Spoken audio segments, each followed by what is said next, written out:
আসসালামু আলাইকুম। শুভ সকাল। আজ বৃহস্পতিবার। চলছে শীতকাল।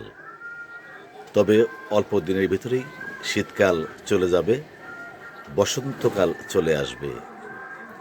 আজ ১২ই ফেব্রুয়ারি ২০২৬ ইংরেজি বছর, ২৯শে মাঘ ১৪৩২ বাংলা বছর, ২৩শে শাবান ১৪৪৭ আরবি বছর। আজ ত্রয়োদশ জাতীয় সংসদ নির্বাচন। আপনার মূল্যবান ভোট কাকে দিবেন সেটা আপনার ব্যাপার। তবে স্লোগান আছে একটাই, ভোট আপনার মূল্যবান, যোগ্য ব্যক্তিকে করবে দান। সবার জন্য রইল শুভকামনা। আল্লাহ হাফেজ।